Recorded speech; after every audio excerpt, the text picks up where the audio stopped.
मैं coming sir. आई बैठे।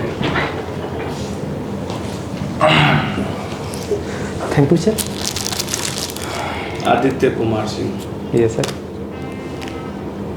आप है गोपालगंज के। ये सर। छपरा में कुछ है Yes, जो sir. पुरातत्व की दृष्टि से बहुत महत्वपूर्ण है? सर वो ये सर क्या है? चेचर नामक जो स्थान है वो वहाँ पे मिला है सर। चेचर छपरा में की वैशाली चिरांद। Chirant, sorry sir, Chirant. ठीक है, अब अभी नॉर्मल हो जाइए, इतना इतना एकदम पैनिक मत होइए। जो चेचर कुतुबपुर वैशाली में है, यस सर। हमको आप छपरा का बताइए क्या है? Sorry sir. अच्छा, इतिहास पढ़े हैं? Yes sir. इतिहास के बारे में कुछ जानते हैं? बिहार का इतिहास? Yes sir. अच्छा, मौर्य काल में राजधानी कहाँ थी? सर राजगृह थी। मौर्य काल में। नर्वस मत होइए ना, वो बोल रहे हैं कि नर्वस मत होइए। Yes sir. इतना आसान क्वेश्चन पे आप नर्वस हो के आप गलत हो, क्योंकि मौर्य काल में राजधानी तो राजगीर में थी नहीं, तो राजधानी थी कहाँ? सर पाटलिपुत्र। पाटलिपुत्र थी। Yes sir. कब पाटलिपुत्र, कौन यहाँ राजधानी एस्टेब्लिश किया था? सर उदयन।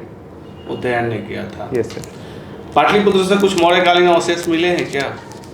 Yes sir. क्या? कुम्हार में मिला है सर, और राजमहल मिला है, चंद्रगुप्त मौर्य का राजप्रसाद। वो राजप्रसाद है? सर अभी उसका अवशेष है। आप ऑप्शनल आपका ज्योग्राफी है और आपकी हॉबीज है प्लेइंग क्रिकेट।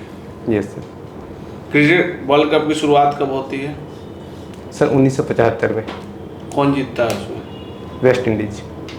और जो कलरफुल जर्सी किस मतलब समय से लागू होता है? जो आज, क्योंकि पहले जो भी होता था अपने यहाँ भी वर्ल्ड कप आपने देखा होगा, तो जो 83 में हमारा वर्ल्ड कप आया था उसमें सारे लोग वाइट ड्रेस पहने हुए थे। कलरफुल कब से शुरू हो रहा है? Sorry sir.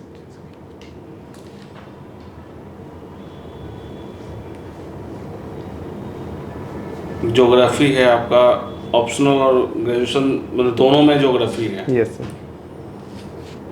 बिहार के ज्योग्राफी के बारे में बताइए। सर बिहार का जो अक्षांशीय विस्तार है वो 24 डिग्री 27 मिनट से 27 डिग्री 20 मिनट पूर्व में है, और सर देशांतरीय विस्तार जो है बिहार का 83 डिग्री से 88 डिग्री नॉर्थ में है सर। और लंबाई चौड़ाई? सर बिहार का उत्तर से दक्षिणी जो लंबाई है 345 किलोमीटर है, पूर्व से पश्चिम जो चौड़ाई है सर वो 483 किलोमीटर है सर। बिहार में प्लेट क्या है? प्लेट सर स्थलमंडल के एक दृढ़ खंड होता है। कितने हैं प्लेट्स? सर ऐसे अमेरिकी अर्थ साइंस के अनुसार 7 बड़े प्लेट हैं और 20 से अधिक छोटे प्लेट हैं सर। अच्छा, प्लेट का निर्माण कैसे होता है? सर प्लेटों का निर्माण सर एक स्थलमंडल का एक दृढ़ खंड होता है, तो इसका निर्माण सर नए प्लेटों के बनने से डाइवर्जेंस से भी होता है सर।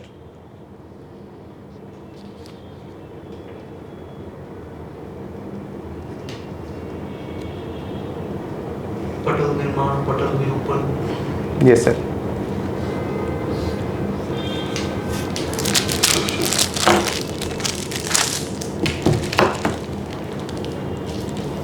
गोपालगंज गाँव जाते हैं? Yes sir. रहे हैं गाँव पे? Yes sir. गाँव की समस्या से अवगत हैं? Yes sir. क्या बताइए सर? सर गांव की अभी मूलभूत जो समस्या है वो देखी जा रही है सर कि वहाँ पर बिजली का समस्या भी है, क्योंकि थोड़ा सा भी हवा चलती है तो बिजली कट हो जाती है और 1 से 2 दिन तक लगातार नहीं आती है बिजली, तार गिर जाते हैं कहीं कहीं। दूसरी सर समस्या ये हो गई है कि वहाँ पे अब कूड़ा करकट का ढेर लगने लगे हैं सर। सर प्रदूषण की भी समस्या देखी जा रही है गाँव में। अच्छा, और आप जो बता रहे हैं बिजली की समस्या, आज के टाइम में तो बिहार में लगभग हर जगह पे बिजली पहुंच गई है, ठीक है? Yes, आप जो बता रहे हैं बिजली की समस्या मेरे ख्याल से उतनी बड़ी समस्या नहीं है। एज एसडी पहला पोस्ट क्या चॉइस आपका रखना? बिहार प्रशासनिक सेवा। प्रशासनिक सेवा ना, प्रशासनिक सेवा के अंतर्गत ठीक है बिजली है। कूड़ा करकट की बात, हम गांव की बात कर रहे थे, तो गांव में नगर निगम तो मेरे ख्याल से है, जहां अगर नगर निगम नहीं है या नगर परिषद नहीं हुआ तो कूड़ा करकट उठाने की कोई व्यवस्था है भी नहीं।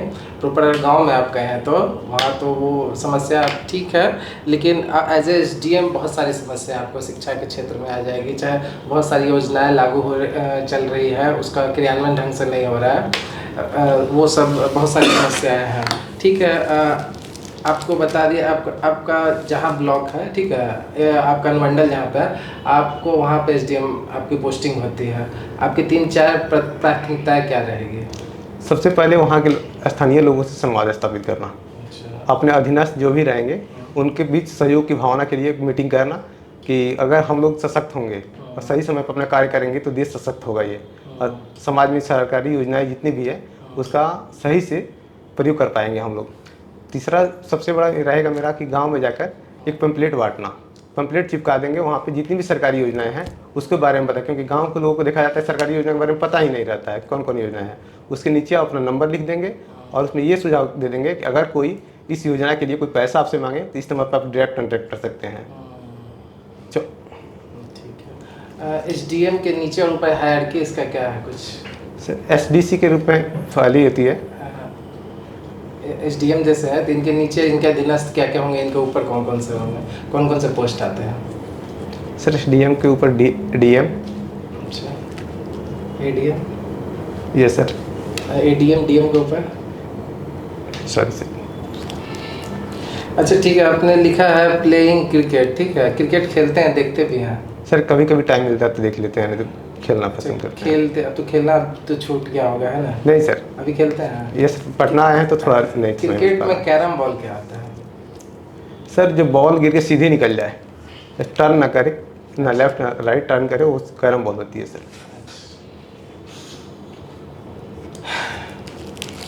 गोपालगंज में आप रहे हैं, वहाँ नदियाँ के बारे में कुछ बताएं, कौन कौन सी नदी उस जिले में अगर बहती है? सर गोपालगंज से गंडक नदी बहती है। अच्छा, और उसकी सहायक नदियाँ कुछ?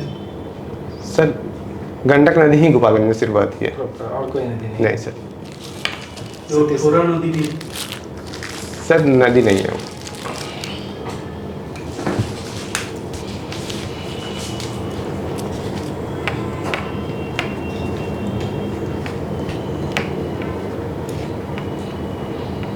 कन्वेक्शनल करंट क्या है? सर एक प्रकार की एक तरंग होता है कन्वेंशनल करंट। इसमें होता है कि हवाएं जो होती है ऊर्ध्वाधर उड़ती है, ऊपर की तरफ गर्म होकर हवाएं ऊपर उड़ती है, जिसके चलते संवहनीय वर्षा होती है विषुवतरेखीय प्रदेशों में। सर कन्वेक्शनल करंट जब कोई स्थलाकृति, जैसे कि वो प्लेट टेक्टोनिक थ्योरी का कॉन्टिनेंटल ड्रिफ्ट थ्योरी का वो अगला है। जैसे क्या है कि भारत जो है ये क्या है कि ऊर्ध्वाधर ऊपर की ओर मने। Thank you sir. सर एक इसको बोला गया है सर कन्वेंशनल करंट जो होता है, इसमें देखा जाता है कि सर इस थ्योरी के अनुसार कि एक संवहन तरंग के रूप में नीचे से मैग्मा जो होता है ऊपर की तरफ बहता है, ऊपर की तरफ आता है, जो एक रूप में चक्रीय रूप धारण कर लेता है, जिसे कन्वेंशनल करंट कहते हैं सर। विश्व की औसत वर्षा कितनी होती है? Sir 97 centimetre. Almost 125 centimetre. नहीं सर, जहाँ तक मैं रिकॉल कर पा रहा हूँ 97 सेंटीमीटर। यानी ये है कि भारत की औसत वर्षा कितनी है? लगभग 114 से 115 सेंटीमीटर। इजराइल में जो है 25 सेंटीमीटर बारिश होती है और भारत में जो है 125 सेंटीमीटर तक है। लेकिन फिर भी जो है इजराइल में पानी की कमी नहीं होती है और भारत में जो है एक तरफ बाढ़ आती है तो दूसरी तरफ सूखा पड़ता है। ऐसा क्यों? सर वाटर मैनेजमेंट बहुत ज़रूरी होता है। यहाँ पे होता है कि सर अधिकांश जो नदियाँ होती है उनका पानी समुद्र में जाकर मिल जाता है सर, उसका यूज अच्छी तरीके से नहीं हो पाता। जैसे उत्तरी भारत की जितनी भी नदियाँ हैं बरसात के दिनों में देखी जाती है कि इनकी पानी या तो बाढ़ ला देती है या सीधे जाकर ये समुद्र से बंगाल की खाड़ी में गिर जाती है सर जाके। लेकिन वहाँ पे वर्षा कम होती है, लेकिन वर्षा जल संग्रहण करने की क्षमता वहाँ पे अच्छी है, इसके चलते सर वहाँ पे इसका रीजन ये है। जैसे अपार्ट फ्रॉम डिफेंस टाइज, वहाँ से इजराइल से कौन कौन चीज़ें कृषि और निर्माण के क्षेत्र में वहाँ से अपनाई गई है? सर एक डेयरी फार्मिंग के लिए अपनाई जा रही है सर तकनीक, और जल प्रबंधन तकनीक सर वहाँ से अपनाई जा रही है कृषि क्षेत्र में। उसको कहा जाता है drip farming, Yes. Drip irrigation thank और you, sir. Sprinkler system. Thank you sir. इसके अलावा जो फ्लाई ऐश, जो थर्मल पावर जो मतलब संयंत्रों से निकलता है, तो उसको इकट्ठा करके उससे ईंट बनाया जा रहा है, ठीक है। और इसके अलावा एरोपोनिक्स, यानी हवा में जो कृषि, जैसे कि छतों पे, चैती पे, गमले में ये क्या किया जाता है कि कृषि के पौधे, चैती वगैरह सब्जियां, फल सब्जियां उगाने का, तो ये तकनीक जो है इजराइल से ग्रहण की जा रही है। दूसरा चीज़ है कि वहाँ पे डीसैलिनेशन जो प्लांट है, जो कि भूमध्य सागर का जो नमकीन पानी है उसको करके वो पीने योग्य बनाता है। भारत में इस तरह का ऐसा अमृत क्रांति योजना क्या है, कब शुरू हुई थी? Sorry sir.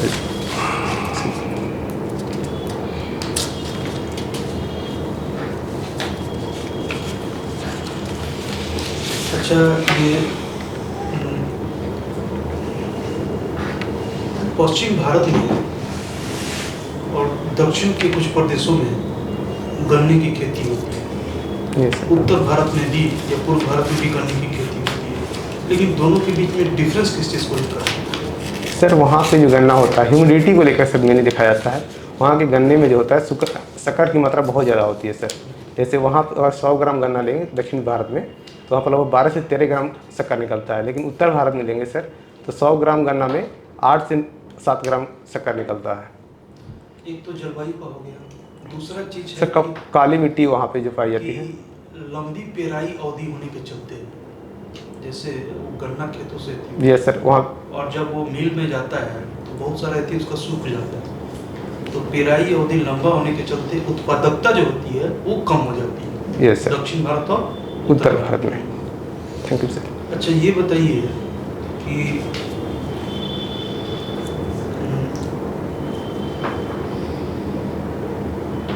दक्षिण अमेरिका और दक्षिणी अमेरिका और अफ्रीका, ठीक है, ये सर इन दोनों में क्या समानता है पुरातत्वविदों के अनुसार? सर वेगनर महोदय के अनुसार देखा जाए तो ब्राज़ील का तट जो है और गिनी का तट, दक्षिणी अमेरिका में ब्राज़ील का तट और अफ्रीका में गिनी का तट एक दूसरे से अगर जिग जैग फीट के रूप में रखा जाए तो दोनों मिलते हैं। दोनों पर अवसर वहाँ पर स्वर्ण निक्षेप पाए जाते हैं दोनों तट पे, जो ये बताते हैं कि दोनों तट एक दूसरे से मिले हुए थे प्राचीन काल में। जिगसैग पजल।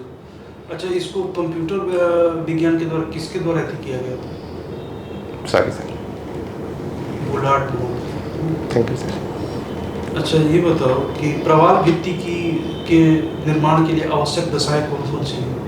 सर पहले तो इसके लिए एक दशा ये है कि वो कर्क और मकर रेखाओं के बीच के क्षेत्र में पाए जाते हैं सर।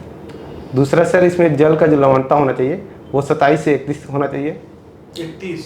ये सर 27 से 31 ppm पार्ट पर मिलियन होना चाहिए सर। तीसरा सर होता है वहाँ पे ज़्यादा खारा जल भी नहीं होना चाहिए और ज़्यादा स्वच्छ जल भी नहीं होना चाहिए सर। जल सर चौथा कारण था कि वहाँ पर चबूतरा की जो गहराई होनी चाहिए वहाँ पे सर 50 मीटर से ज़्यादा नहीं होनी चाहिए। यानी सूर्य का प्रकाश जो है भली भांति पहुँच सके। Yes sir. और बताइए सर ये 4 रीजन। पानी वहाँ का छिछला होना चाहिए। ये सर 50 मीटर छिछला माने शैलो वाटर Yes, sir. होना चाहिए। किसी तरह का औद्योगिक या बहिस्राव नहीं होना चाहिए। अच्छा, क्या कारण है कि लक्षद्वीप चाहती वगैरह का जो मूंगे की जो चट्टान है वो विरंजित होते जा रही है? सर एक तो प्रदूषण कारण है, दूसरा का अल्नीनो का प्रभाव इस पर देखा जाता है सर। एक रिपोर्ट आई थी यूएन का 2017 में कि अल्नीनो के चलते लगभग विश्व के 75% जो प्रवाल भित्ति थे वो मृत अवस्था की ओर चले गए हैं सर।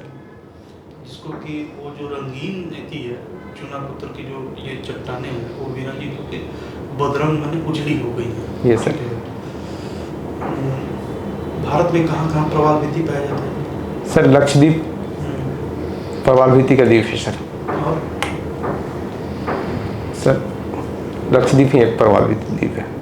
भारत में तो 3-4 जगह पाया जाता है। सॉरी सर मैं एक ही रिकॉल कर पा रहा हूँ।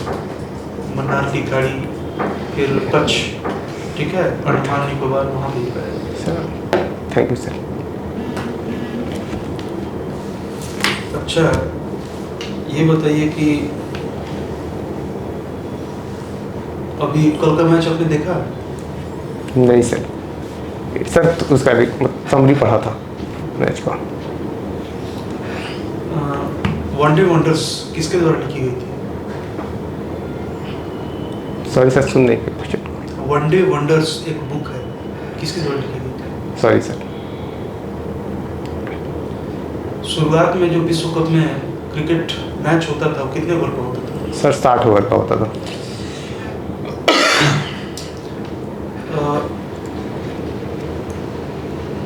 1992 का जो विश्व कप था उसका आधिकारिक आयोजन किसके द्वारा किया गया? Sorry sir.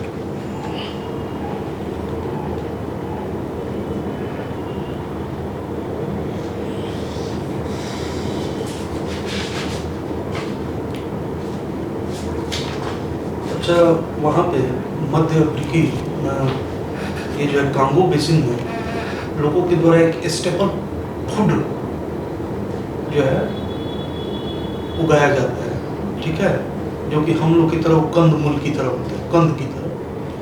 तो उसको क्या कहा जाता है वहाँ? उसको क्या कहा जाता है? Sorry sir.